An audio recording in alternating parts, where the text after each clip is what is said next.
Hello students, कैसे हैं आप लोग। स्वागत है एक बार फिर से आपके अपने यूट्यूब चैनल AKIT सॉल्यूशन में। तो स्टूडेंट्स, हम लोग CSS फ्रेमवर्क की टॉपिक डिस्कस कर रहे थे, जिसमें हमने अधिकतर वीडियोज में उनके कंप्लीट कर दिए उनके अलग अलग टॉपिक्स को। तो आज की वीडियो में हम डिस्कस करेंगे W3 CSS अर्थात उसकी लिस्ट के बारे में।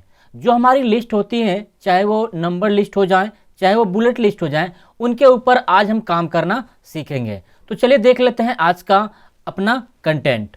तो स्टूडेंट्स, यहाँ पे अगर आप देखें मेरी PDF में, तो यहाँ पे W3 CSS लिस्ट आज ये हमको करना है। सबसे पहले हम जानेंगे W3 CSS में कैसे इसको बेसिक जो है यूज करना होता है। इसके बाद हम जानेंगे उसके बॉर्डर के बारे में, कैसे बॉर्डर वगैरह उस पर अप्लाई करना है।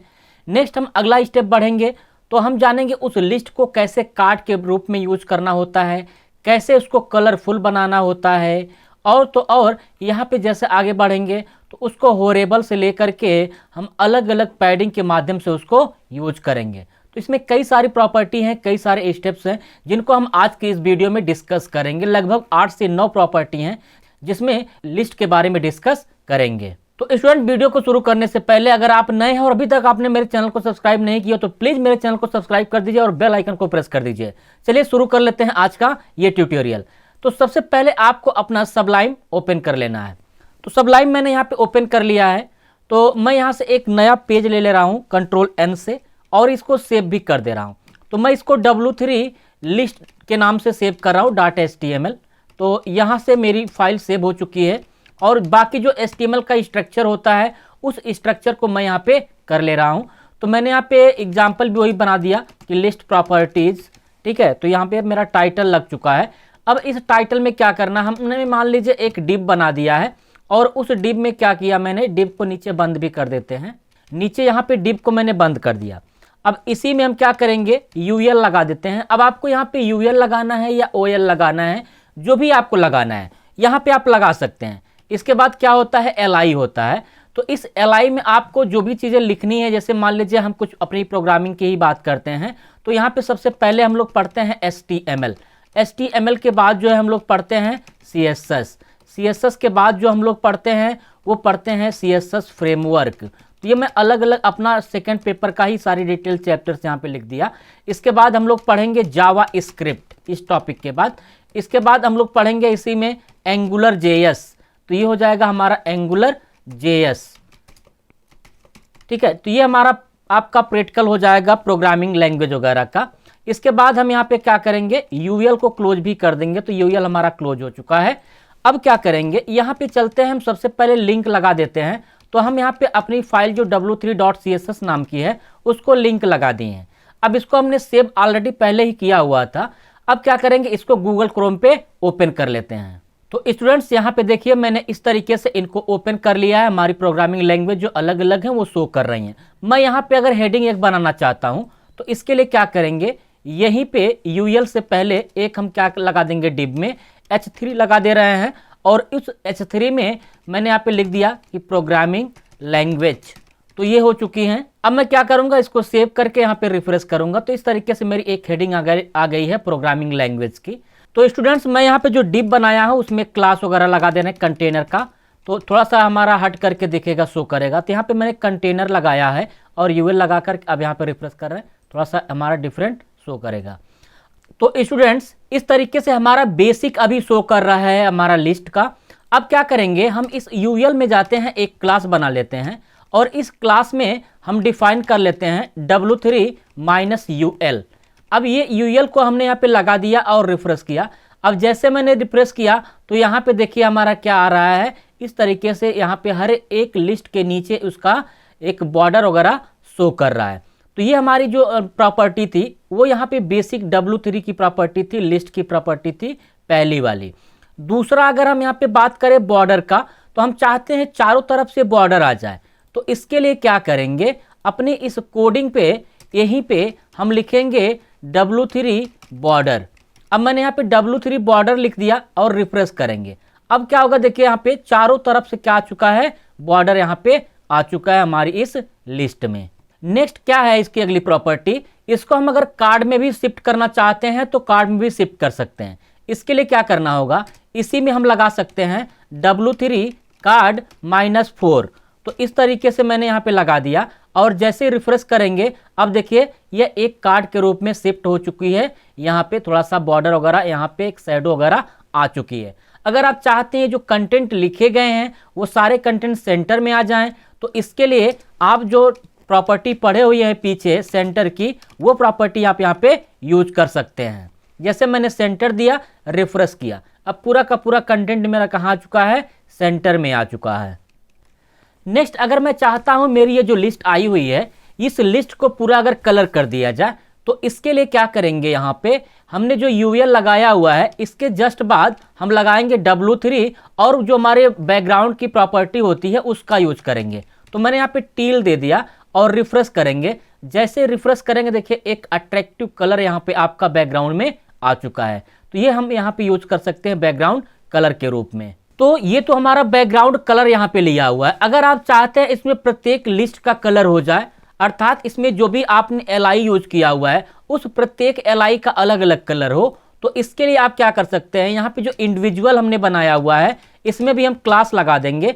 इस क्लास में जो भी आपको कलर देना है, तो W3 मैंने यहाँ पे दे दिया पिंक कलर।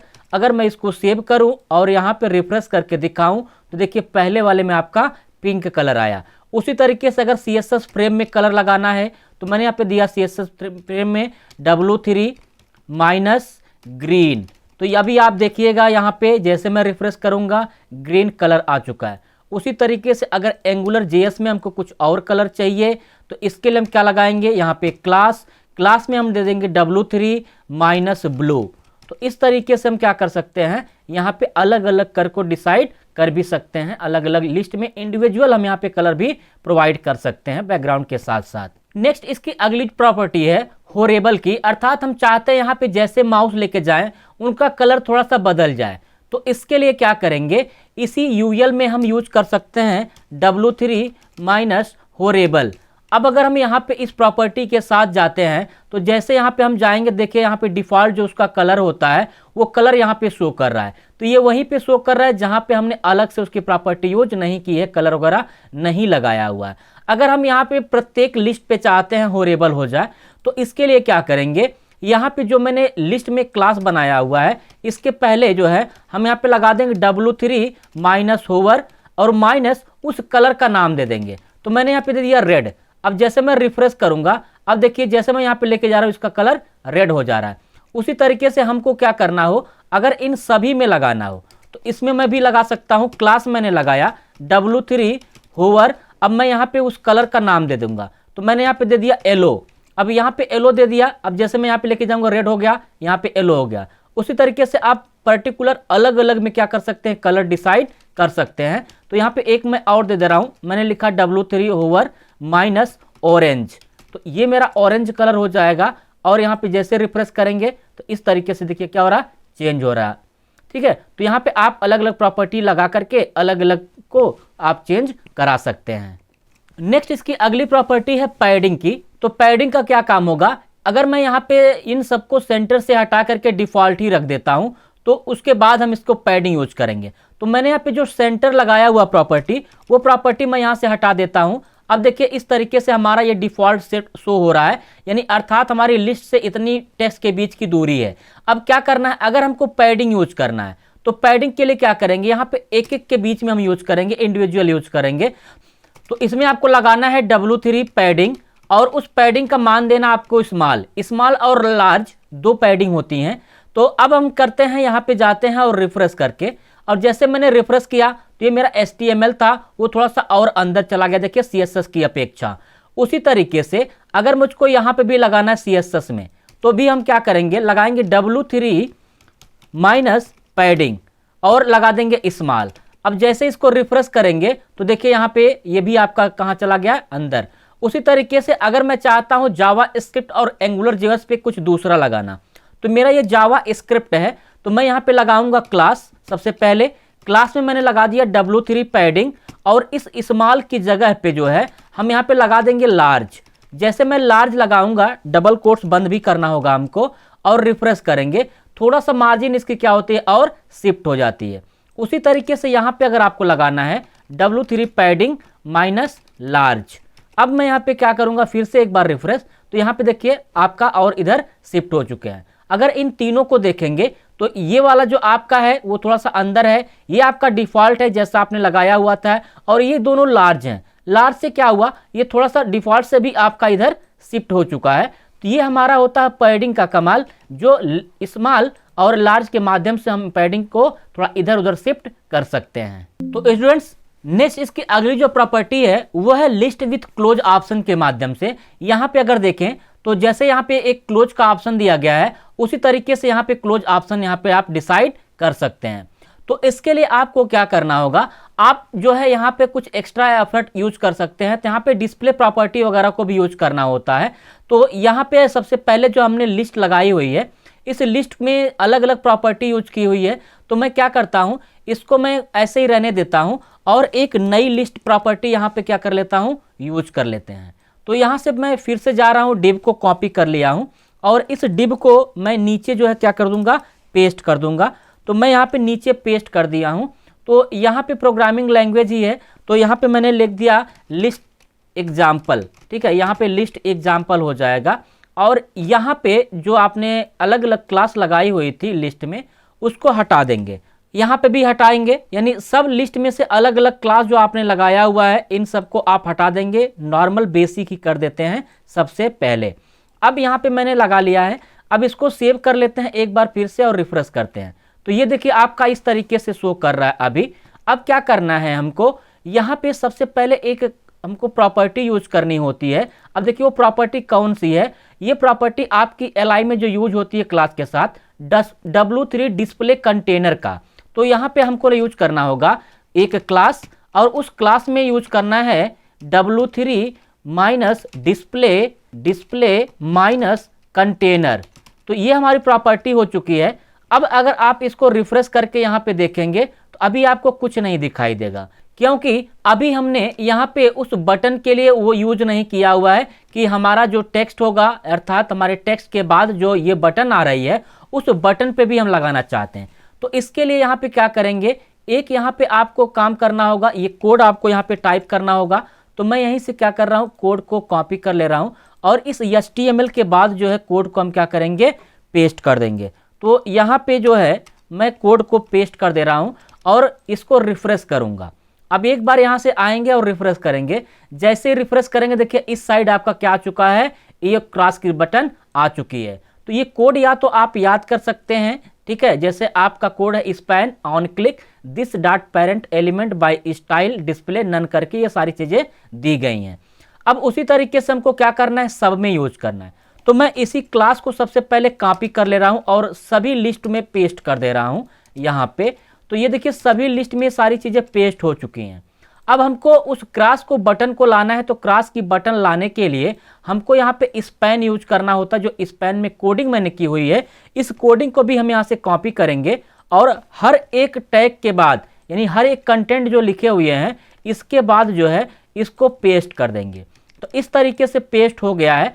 अब यहाँ पे अगर आप रिफ्रेश करें तो देखिए हर एक में क्या हो चुकी है, एक क्रॉस की बटन आ चुकी है। अगर आप इस क्रॉस पे क्लिक कर देंगे तो यहाँ पे देखिए वो जो आपका कंटेंट था, वो जो आपकी लिस्ट थी, वो लिस्ट वहां से क्या हो जाती है, हट जाती है। ये वापस आपको शो नहीं करेगी जब तक कि आप इस पेज को वापस रिफ्रेश ना करें। जब आप पेज को रिफ्रेश करेंगे तब जाके वो आपकी वापस आएगी। अगर आप चाहते हैं इस बटन को और कलरफुल बनाना, क्योंकि पीछे बैकग्राउंड में कलर टील है तो उसी पे आपको दिख रहा है आपका बैकग्राउंड, हम चाहते हैं यहाँ पे अलग हो। तो इसके लिए क्या करेंगे, इसी जो स्पैन आपने लगाया हुआ है, इसी स्पैन में यहाँ पे W3 की प्रॉपर्टी दी गई है ट्रांसपेरेंट। तो यहाँ पे हम क्या कर सकते हैं, तो मैंने यहाँ पे कलर दे दिया ब्लू। अब जैसे मैं इसको रिफ्रेश करूंगा, यहाँ पे पीछे देखिए कैसा आ गया, ब्लू। उसी तरीके से ये जो ट्रांसपेरेंट है दूसरा वाला, इसके लिए मैंने कर दिया रेड, और यहाँ पे तीसरे वाले के लिए मैं कर दे रहा हूँ ग्रीन। यहाँ पे ये ग्रीन हो चुका है। और यहाँ पे चौथे के लिए मैं कर दूंगा पिंक, और ये जो पांचवा हमारा आएगा क्रॉस, उसके लिए मैं कर दे रहा हूँ ऑरेंज। ये अलग अलग कलर में मैंने यहाँ से कन्वर्ट कर दिया है। अब देखिए यहाँ पे क्या हुआ, सभी आपके जो क्रॉस बने हुए हैं उन सभी क्रॉस का कलर क्या है, अलग है। तो इस तरीके से आप क्या कर सकते हैं, यहाँ पे क्रॉस ऑप्शंस का भी यूज करके यूज बना सकते हैं अपनी लिस्ट को। नेक्स्ट, अगर स्टूडेंट्स आप चाहते हैं कि ये जो आपने साइज वगैरह लिखा हुआ है वो थोड़ा सा लार्ज हो जाए, तो इसके लिए भी आप यूज कर सकते हैं उसकी प्रॉपर्टी। तो यहाँ पे मैं पहले वाले में चला जाता हूँ और जो यूएल हमने लगाया हुआ है इसमें हम लगा देते हैं W3X लार्ज, जो हमने फॉन्ट में प्रॉपर्टी पड़ी हुई थी उसको यूज कर लेंगे। देखिए यहाँ पे क्या हो गया, हमारा ये जो फॉन्ट वगैरह हो गया वो थोड़ा सा और बड़ा हो गया है। ठीक है, तो यहाँ पे आप सेंटर भी कर सकते हो, सेंटर की जैसा कि मैंने आपको स्टार्टिंग में करके दिखाया हुआ था। नेक्स्ट अगर आप बात करें यहाँ पे, तो इसकी जो अगली प्रॉपर्टी है यहाँ पे ये है अवतार लिस्ट का। अवतार लिस्ट का मतलब क्या होगा, हम चाहते हैं यहाँ पे कि हमारे ये जो टैग लिखे गए हैं, जो लिस्ट आई हैं, उन लिस्ट के पहले कोई एक इमेज आ जाए। तो इस इमेज को लाने के लिए आपको क्या करना होगा, सबसे पहले डाउनलोड इसमें कर लेना है आपको इन सभी इमेज को। तो इस अवतार को आपको डाउनलोड करने के लिए आपको क्या करना होगा, अपना ब्राउजर ओपन करना है। इस ब्राउजर में आप गूगल ओपन कर लीजिए और यहाँ पे आप टाइप कर दीजिए अवतार इमेज। तो यहाँ पे मैंने टाइप कर दिया अवतार इमेज PNG। अब देखिए यहाँ पे सारे इमेज आ चुके हैं। जो भी इमेज आपको लगाने होंगे आप उस इमेज को ले लीजिए और यहाँ से राइट क्लिक करके उसको क्या करिए, यहाँ से सेव कर लीजिए। ठीक है, इतना काम आपको कर लेना है। यानी आपको जो भी इमेज लगाने हैं उन सभी इमेज को आपको अपनी डायरेक्टरी में रख लेना है, अपनी फाइल में रख लेना है, जहाँ पे भी आप रखना चाहते हैं। तो इसके बाद आप क्या करेंगे, जैसे मैं चाहता हूँ यहाँ पे अवतार में कुछ अलग लिस्ट बनाया जाए, अर्थात इसी में नहीं, तो मैं क्या करूँगा, फिर से इसको कॉपी और पेस्ट कर लेता हूँ। यहाँ से ऊपर वाले को मैंने क्या किया, कॉपी, और यहाँ पे नीचे जा करके पेस्ट कर दिया। तो यहाँ पे जो टील कलर था उस टील कलर को मैं हटा करके और कलर कर दे रहा हूँ पिंक। ये मेरा पिंक कलर हो जाएगा। अब जैसे यहाँ पे आके रिफ्रेश करेंगे तो नीचे देखिए आपका पिंक कलर शो कर रहा है इस तरीके का। ठीक है, तो ये हमारी प्रॉपर्टी हो चुकी है। अब हमको अवतार लिस्ट लगाना है। तो अवतार लिस्ट लगाने के लिए आपको क्या करना होगा, तो यहाँ पे जो आपका यूएल होता है वो आपने कार्ड वगैरह दिया, वो ऑलरेडी कार्ड हमने दिया हुआ था। अब लिस्ट में आपको LI में क्या करना है, W3 बार लगाना होता है। तो यहाँ से मैं क्या करूँगा, W3 बार को कॉपी कर लूँगा, या तो आप लिख भी सकते हैं। तो ये जो प्रॉपर्टी आपने क्या किया वो लगाई हुई है हर लिस्ट में, तो इसमें आपको W3 बार लगाना होगा। W3 बार लगाने के बाद आपको क्या करना है कि यहाँ पे एक इमेज आपको लगाना होगा। ये जो आपने HTML लिखा हुआ है उस HTML के पहले आप क्या करेंगे, एक इमेज लगाएंगे। तो जो भी आपका इमेज है वो इमेज आपका कॉपी हो जाए। यहाँ से मैंने क्या कर दिया, कॉपी कर दिया, या फिर आप क्या कर सकते हैं, उसको यहाँ पे आप लगा सकते हैं डायरेक्ट। तो मैंने क्या किया, यहाँ पे इमेज को यहाँ पे लगा दिया। तो मैंने लिखा IMG SRC। इसके बाद मैंने यहाँ पे पाथ दे दिया कि कहाँ पे इमेज मैंने रखा हुआ है और उसका नाम क्या रखा है। तो मैंने A1.PNG रखा हुआ है, इसीलिए मैंने उसको क्या कर दिया यहाँ पे, और उसका पाथ यहाँ पे दे दिया है, रख दिया है। तो यहाँ पे हो चुका है PNG नाम का। अब क्या करना है, हमने इमेज को अटैच कर दिया है इस तरीके से। अब इसके बाद यहाँ पे आपको एक डिव लगाना है। तो डिव लगा करके क्लास लिखना है और HTML को उसी में लिखना, ऐड करना है। तो यहाँ पे मैंने क्या किया, एक डिव लगा दिया HTML के पहले। तो HTML के पहले एक डिव लगा दिया और उसमें मैंने लिख दिया W3 बार आइटम। अब क्या करना है, एक बार और देख लेते हैं अपने कंटेंट को। वापस LI को बंद कर देना। तो LI हमारी वापस बंद है। अगर मैं यहाँ पे जाता हूँ और रिफ्रेश करता हूँ, अब देखिए जैसे मैंने रिफ्रेश किया तो यहाँ पे एक बड़ा सा इमेज हमारा बन के आ गया। कारण क्या है कि हमारी जो आपकी इमेज है जो हमने डाउनलोड की हुई है वो इमेज बड़ी है। तो इसके लिए क्या करेंगे, इसके लिए हमको क्या करना है, इसके इमेज में इसमें क्या करना होगा, एक स्टाइल प्रॉपर्टी को यूज करना होगा और उसमें विड्थ लगाना होगा। यहाँ पे CSS हम यूज कर रहे हैं, विड्थ लगाएंगे DTH। विड्थ लगाने के बाद यहाँ पे उस इमेज को छोटा कर देना है। तो मैंने यहाँ पे उस इमेज को जो है 80 पिक्सल का कर दिया। यहाँ पे मैंने लिख दिया 80 पिक्सल। ये हो चुका है हमारा इमेज। तो यहाँ पे अगर फिर से रिफ्रेश करने जाएं आप इसको, तो इस तरीके से देखिए आपका शो कर रहा है। तो यहाँ पे अगर आप देखेंगे तो इमेज जो है HTML के बाद शो कर रहा है। क्यों? क्योंकि ये जो आपका है पहले नहीं लगा हुआ है, तो हमको इसको थोड़ा सा पहले लगाना पड़ेगा। तो अगर हम चाहते हैं कि बाद में लगाना तो बाद में भी हो सकता है, अगर हम चाहते हैं पहले लगाना तो पहले भी हो सकता है। तो इसको थोड़ा सा और हमको स्टाइलिश बनाना है, तो इसमें हम क्या करेंगे, IMG में हम लोग क्लास वगैरह पास कर सकते हैं। तो मैं यहाँ पे क्या कर रहा हूँ, एक क्लास लगा दे रहा हूँ और W3 बार आइटम और उसको सर्कल बना दे रहा हूँ, हमारा जो इमेज आया हुआ। इसको एक बार फिर से रिफ्रेश करते हैं। अब जैसे ही रिफ्रेश करेंगे तो ये देखिए हमारा इधर से कहाँ शिफ्ट हो गया, इस साइड में शिफ्ट हो गया है।